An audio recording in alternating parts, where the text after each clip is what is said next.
Hello, welcome back to the channel. My name is Keith. This is all things Tenerife and more. I've stepped a little bit outside of the main sort of drag of Dublin City.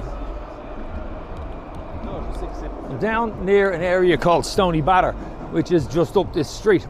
Now, you have Woof here on the corner of Benburb Street, just as I said, just around the corner from Smithfield, not far from Stoneybatter.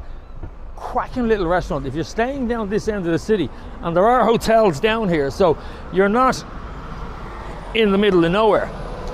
And personally, one of my favourite little hotels in Dublin City is just down here on the right hand side. The Ashling Hotel. Now, the Ashling is far enough away from the lunacy of so many of the hotels in Dublin City that you're just far enough away that, I don't know, 5-10 minutes in a taxi and you're down in the heart. You're smack bang in the middle, right beside Grafton Street.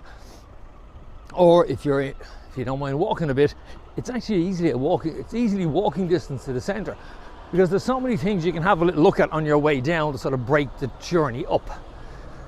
So if you're staying in that hotel, the Ashling Hotel, it's up here on the right hand side. You are about a 3-minute walk from the Collins Barracks. Now, the Collins Barracks houses exhibitions of antiquities from all over the world. And if you're interested in that sort of thing, it also has some stuff from the World Wars, from the Irish Rebellion, from... Actually, there's the boat, the Asgard, which was one of the brought in the guns in Howth, in the little fishing village of Howth.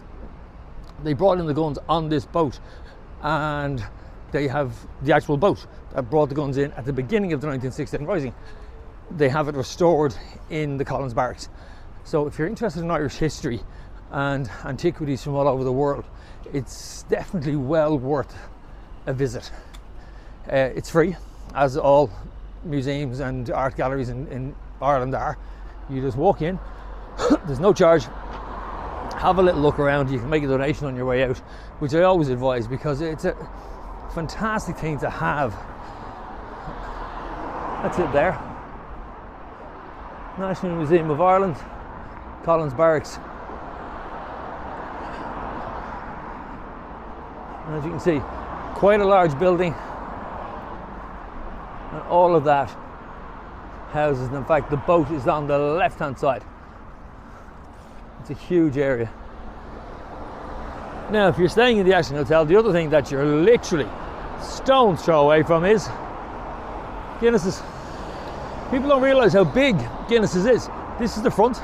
It goes all the way back up to, if you look at a previous vlog of mine about Guinness's, is the tour worth it?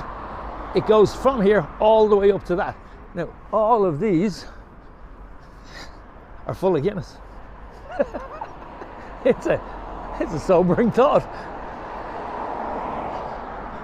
So this is the distribution depot. This is where everything gets taken out of.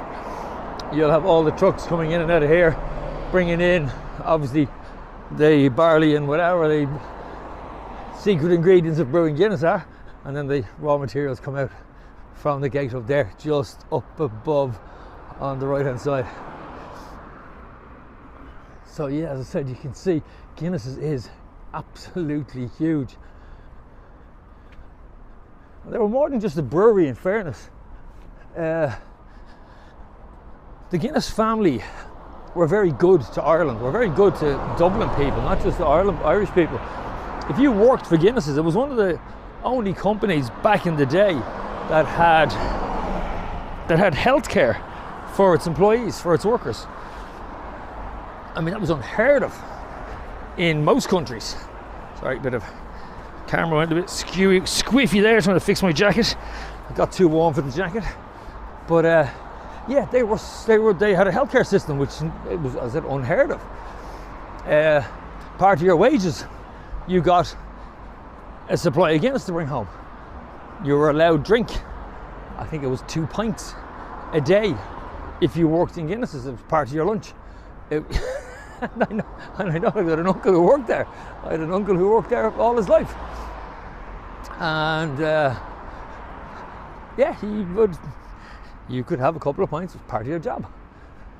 So you're quite close to Heuston. If you look at that beautiful building up ahead of us, that's Heuston train station. So again, one of my earlier vlogs, I started in Connolly train station. That tends to go north of Ireland and parts of the west. This is the same, so the Galway, west of Ireland. There's our little T bus. I must find out the price of that for you, because I'll pitch it probably around, I don't know, 40 euro, 40, 50 euros a head, if you consider that the tours are between 30 and 35 euros a head, and they don't serve tea.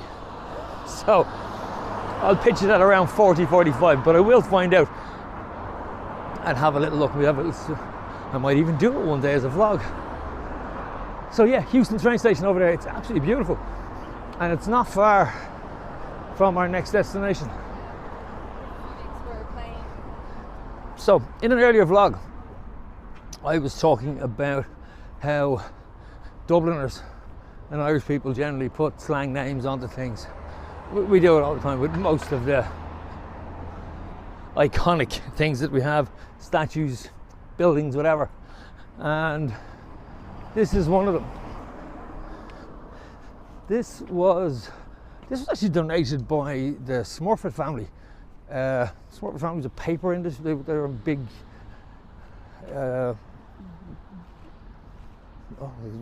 My brain went blank there. They owned one of the biggest paper companies in the world, still do, and they donated this many years ago for the millennium. And this is Anna Liffey. She's supposed to depict the River Liffey, and she's also supposed to have a fountain just behind her. So they affectionately refer to her as the floozy and the jacuzzi. It's a beautiful statue. It's a shame that you moved it up here. It used to be in O'Connell Street, just beside where the spire was. Now this is the Ashling Hotel. Now I have stayed here. I very kindly gave myself and my partner a room here one night as a thank you for the work that I did, because this was actually a COVID, I used this as a COVID hotel back during COVID, and I did a lot of work in and out of here when I was working with the HSE. And yeah, as a thank you, they gave myself and my partner a night with a meal, which was lovely, and it was really nice. The staff in here are fantastic. I'm hoping that some of them are still in here, because I'm going to pop in and say hello if they are. But yeah, it's a great hotel, very high standard, and you will enjoy it. So the thing I love about the Ashling Hotel is that it's a little bit outside of the city, but it's not far. You've got the Phoenix Park, which is literally 5-minute walk that direction. You have Heuston train station and Kilmainham jail in that direction. Guinness is over here. As you see, we've just walked from Jameson's distillery, so it's very close to everything. But the staff here are fantastic. I worked out of here for years when I drove a taxi in the city. So as I say, I'm going to finish up here. I'm going to stick my head in and see if any of the old staff are still here. If you really like what you see, thank you. And again, thank you so much, and welcome to our new subscribers. Thank you for all the comments. They really are fantastic, and they do help the channel. So hit the bell, hit the like, subscribe and share, and I'll talk to you in the next one.